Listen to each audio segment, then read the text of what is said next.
Hey guys, I just wanted to make a quick video for you for an Xactimate line item cheat sheet. I try to make these videos quick and to the point because we all know this stuff isn't the most exciting thing to learn. So I'll do my best to keep it short and sweet and not ramble. I do plan on being more active and posting new videos. So if you subscribe, you'll get notifications when those videos come in.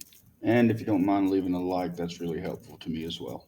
Keep in mind these line items are just the essential line items. It's not to say there won't be other line items that you can add as well, but this will get you going. And feel free to comment any other line items that you feel like should be on this list in the comments. So we'll go ahead and start with our mitigation. Some of the obvious line items will be the antimicrobial agent and tearing out any items that are wet or damaged from the water damage. So tearing out baseboards, tearing out carpet, carpet pad, wet insulation, drywall, things of that nature. You're going to be applying the antimicrobial agent on any of the areas that were affected by the water damage. And this pays out per square foot. And then also you're going to be adding your air movers and your dehumidifiers. These pay per 24-hour period, per air mover, and per dehumidifier. So if you have one air mover for 3 days, then you'll be putting down three air movers. And if you have two air movers in one room for 3 days, well, then you'll be putting down six air movers.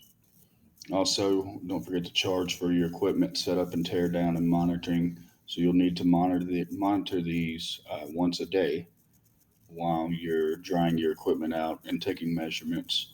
And then also the hours that you're going to spend tearing it down and the hours that you're going to spend setting everything up. And the next line or the next slide will go along with this as well, which will be debris removal. So anything that you tear out will be debris. But this is not just for mitigation. This is for any rebuilds as well, any roofs, any material that you'll be pulling out of the house and throwing away is going to be debris that you'll be putting down. And this will be measured by tons. So you'll have a pickup truck load and then a 12-yard dumpster, 20-yard dumpster, 30-yard and 40-yard dumpsters. And the prices that I have over here are just the current prices for Xactimate right now in the Dallas area. These prices will go up or down depending on where you're at and what month that you're doing this in. I will keep moving on to the next slideshow, which is going to be detach and resets. These are commonly overlooked. For example, anytime you're replacing the floors in the bathroom, you're going to need to pull that toilet up and you're going to have to reset that toilet. So, detaching and resetting that toilet will be a line item that you can add. Same thing in the kitchen. If you're pulling out dishwashers, ovens, microwaves, refrigerators, stoves, you get paid to detach and reset all of these items. If you happen to be replacing cabinets, the countertops, to detach and reset these. Something to keep in mind on the countertops. There's a good chance they're going to break in the middle of detaching these because they're not really built to put on and take off. And so replacing the countertop will be something that you'll have to supplement. The insurance company will want you to assume that you'll be able to detach and reset this without breaking. So they're going to ask that you put a detach and reset for your first estimate. But if it does happen to break, well, then that's when you'll supplement that and put it down as a replacement. Also, washers and dryers, if you're going in those rooms, pulling out your washer and dryer, putting them back in, that's something that you can charge for. So we'll just keep moving right along. So when you're painting an area, one thing to always remember is to charge for mask and prep. So anytime that you're going to be painting something, you're going to have to cover up items that you're not going to be painting. So the tape and plastic and paper, things like that. So items that you're going to want to charge two coats to paint will be items that haven't been painted yet. For example, let's say you install some new baseboards. Well, because these baseboards are new, you can charge for two coats. But let's say other baseboards in the room you're not replacing, you're just putting them back on. And so, in order to match those, you'll charge for one coat to paint already existing painted baseboards. That would be the same thing with walls.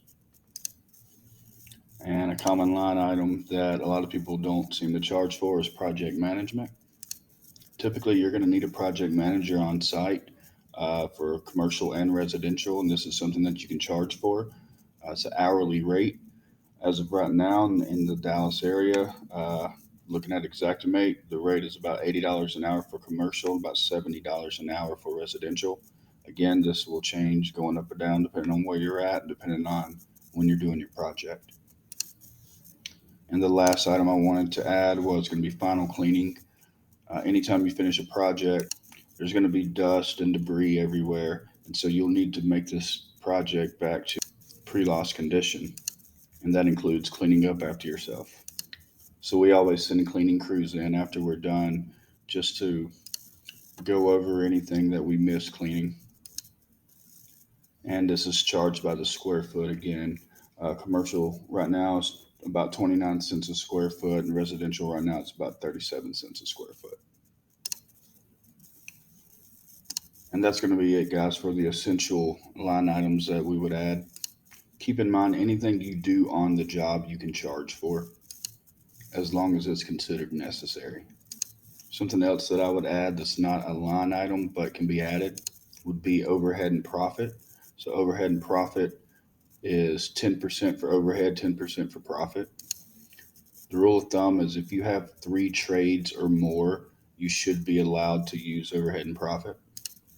Sometimes that's a fight with your insurance company, especially if you do roofs.